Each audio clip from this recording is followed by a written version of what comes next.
Today on the channel, we're going to put together the single cut guitar kit by Fesley.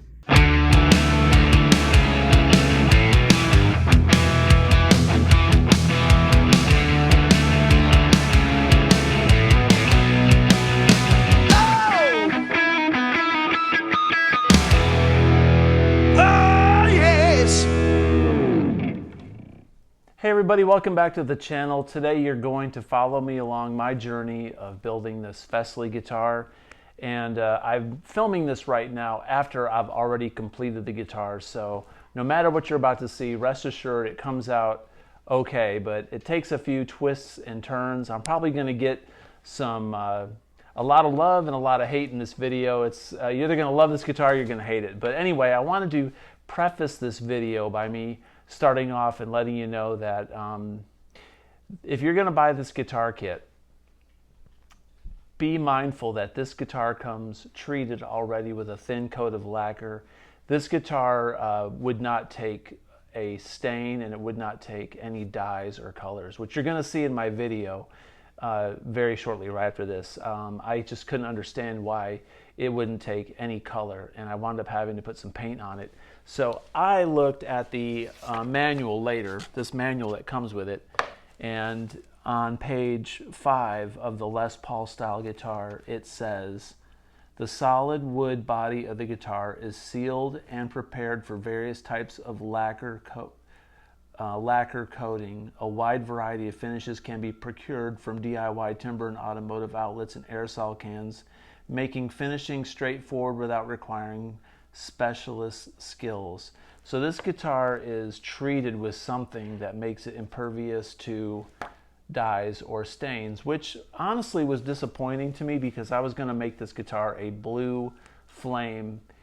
So I wound up sanding the guitar a little bit, which you'll see, and unfortunately, when you start sanding the guitar, unless you want to really sand it and seal the wood again, it's not really paint ready. So had I just painted it a solid color from the very beginning, it would have been so much easier. But I'm glad that the build took some twists and turns and it turned out the way that it did.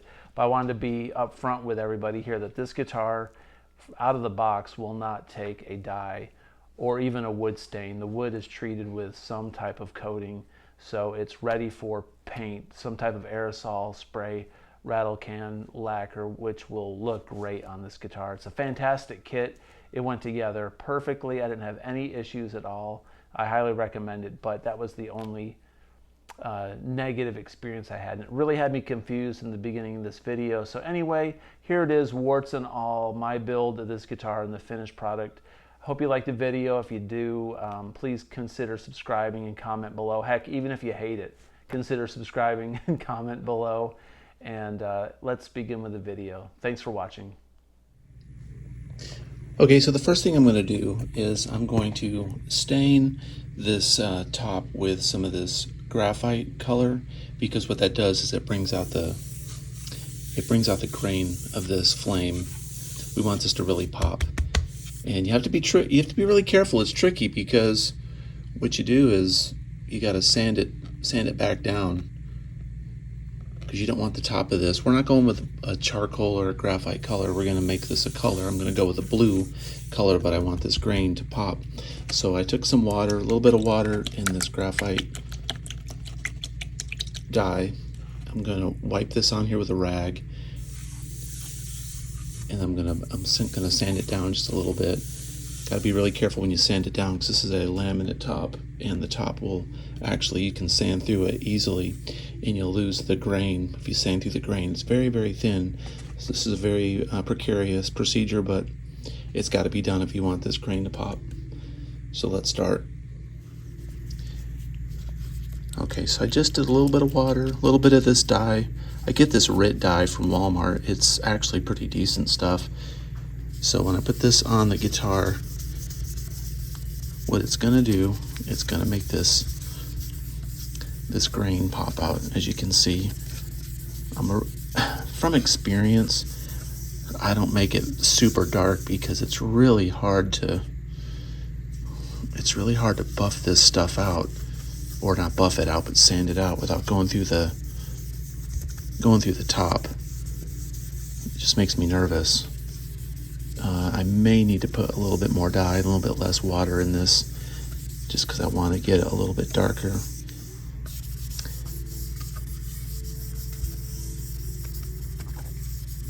All right, so I'm gonna add a little more dye in here to get it a little darker.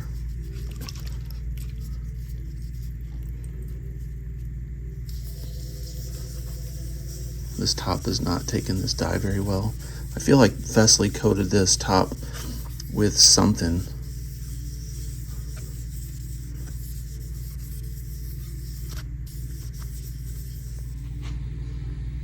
Okay, this is pretty disappointing. It's not really taking the dye very well in this body, so I'm going to take some of my steel wool. I'm going to buff out some of this, sand out some of this dye, and continue to try to take whatever kind of coating is on this body off of it, so it'll take this dye a little bit better. So hopefully that'll fix it. All right, take 2. I sanded this down pretty heavily with my steel wool. So we'll see if it takes this graphite color any better. I just want this grain to pop. That's all I want.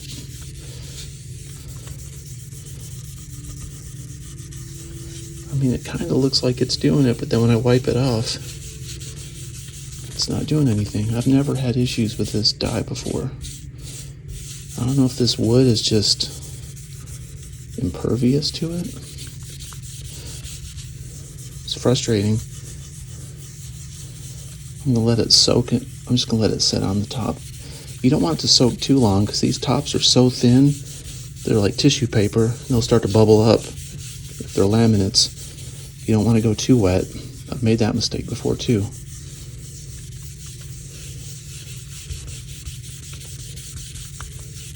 I'm going to continue on and I'll check back with you momentarily.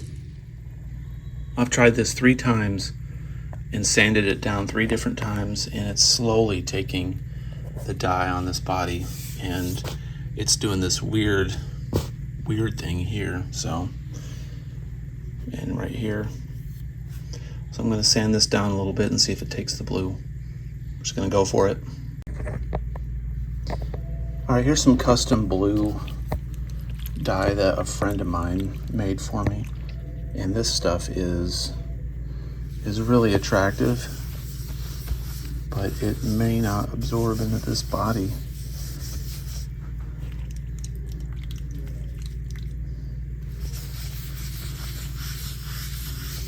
It's not going in.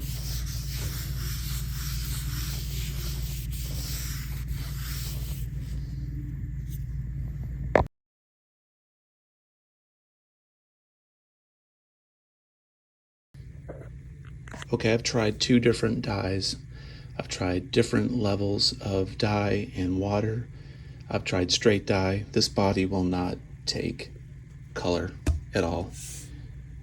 I've never experienced that before in my life, so I've sanded this body down. It just will not take dye colors or inks. Weird. So I'm going to go to plan C, which is wood stain. Not what I wanted to do on the finish of this guitar, but let's give that a shot. I'm going to apply the stain and we'll see what happens. Okay, to say I'm extremely disappointed would be an understatement. This thing doesn't even take stain. I've sanded this body down 4 or 5 times. It will not take color or stain, so I'm going to have to do what I didn't want to do, and that's paint it a solid color. So now to select a color. Oh well.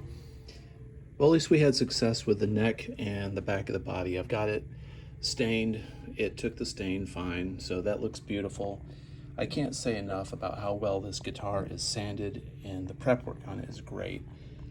But whatever they sprayed on that laminate top, or whatever it's made of, it just will not take whatever dyes or stains I'm using. Never ever have I had that happen, and I've probably done 50 of these things. So anyways, I get to pick out a cool color now. That looks really beautiful.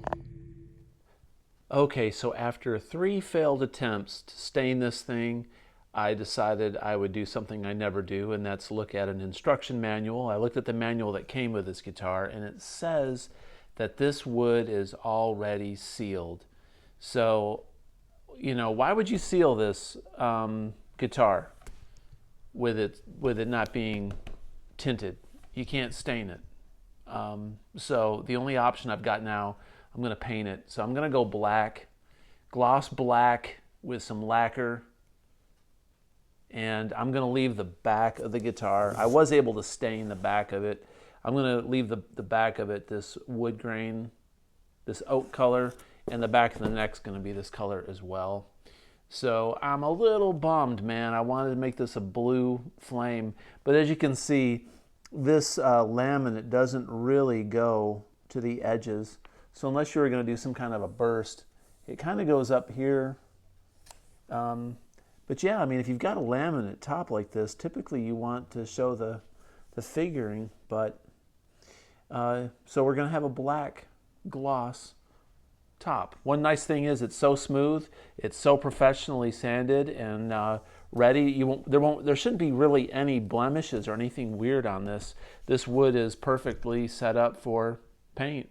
So we're going to paint this sucker. I've got it taped off, and yep. So let's paint it black. Okay, as much as I hate painting, this is coming out fairly decent. I put the first coat of black gloss on it and some lacquer. So I'm going to wet sand this and keep spraying lacquer on it until I'm satisfied with the way that it looks. So we're going to begin the wet sanding with some fine sandpaper and a little bit of water, then shoot another coat of lacquer on it. Okay, so here's a shocker for everybody. This is going to be a relic, and I'm going to mirror a Murphy Lab. So take a look at this. Here's where I'm going to get hate from everybody, because they're going to be like, why did you destroy that beautiful top? Well, the top wouldn't take stain, and I didn't want to do just a standard paint job, so I'm going to do a relic. Okay, so relicking has commenced. Now I'm going to darken this wood to make it look older. Hopefully this will take stain, because I've really scraped off a lot of the coating or finishing, whatever was on it from the factory. So, hey, it looks beat to hell. I guess that's the object. Kind of risky, but we'll see where it takes us. All right, so here it is. This is the finished relic body. I took some liberties with it, obviously, but I think it's pretty cool, man. The back of it is lacquered and looks like this. I don't think I'm gonna relic that really, but this looks cool, right? So now we're going to put the parts in the guitar. I'm gonna start with the posts, the ground wire, and the internal pots. I've got all the internal parts laid out in my box, so I'm gonna start here with the bridge, well, the tailpiece, and the posts. Gonna get the ground wire ran. Here's the ground wire on this harness. We're gonna get all the internal pots and switches ran first, and then we'll run pickups. Okay, I'm gonna put the switch, three-way switch in here. One nice thing is this guitar's got quite a large route hole for the plug. I was a little bit concerned when you got these types of connectors. Sometimes it's hard to get them through where they need to go, but this body seems to be cut in preparation. Sorry for the bad camera angle. It's cut in preparation for the larger cables and stuff. I've bought kits before when that wasn't the case. They just didn't do like any pre-thinking ahead of it. So anyway, yeah. So, man, there's a lot of steel wool. I put a lot of work into this body. It may not look like it, but this was a lot of effort for what it looks like. Anyway, let's get to wiring. Got the three-way switch installed. Got the cables running through the chamber here, and looks like that.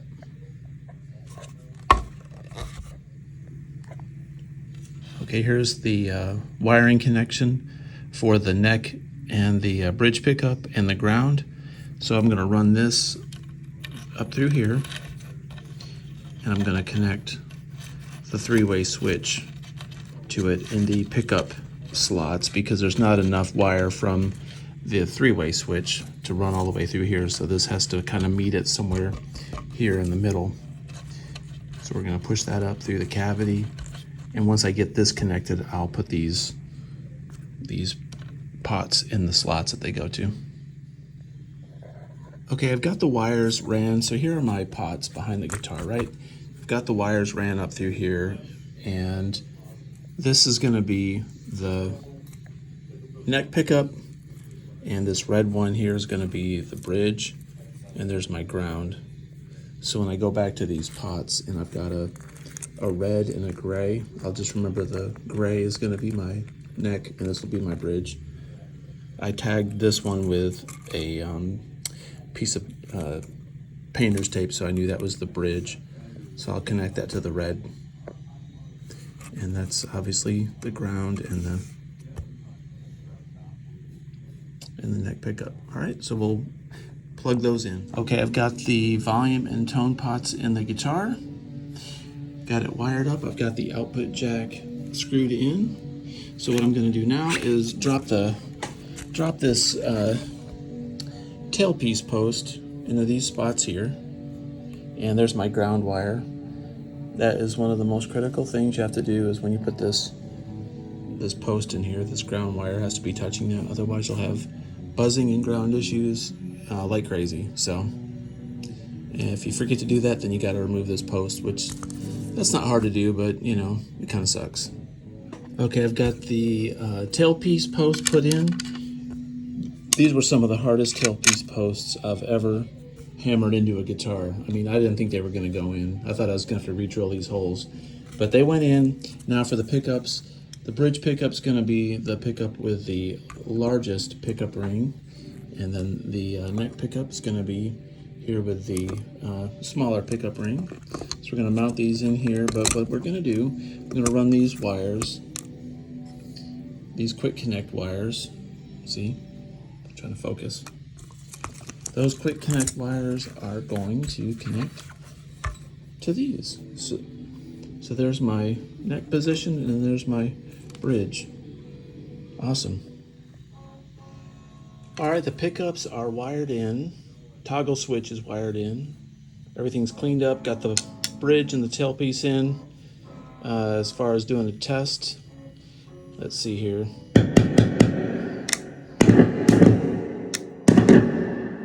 And then the tone, obviously. Those are some pretty powerful pickups. I'm liking it. Cool. All right, and then in the back, we've got the wiring neatly tucked in here, and we've got the toggle switch ready to go. So I'm going to put the plates on this, and we're going to attach the neck.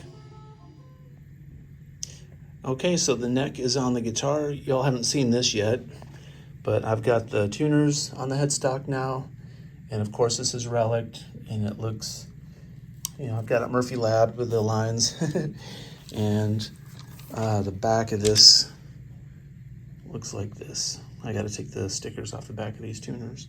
Some vintage style tuners would look great on this. I put a stinger on the neck. Cool.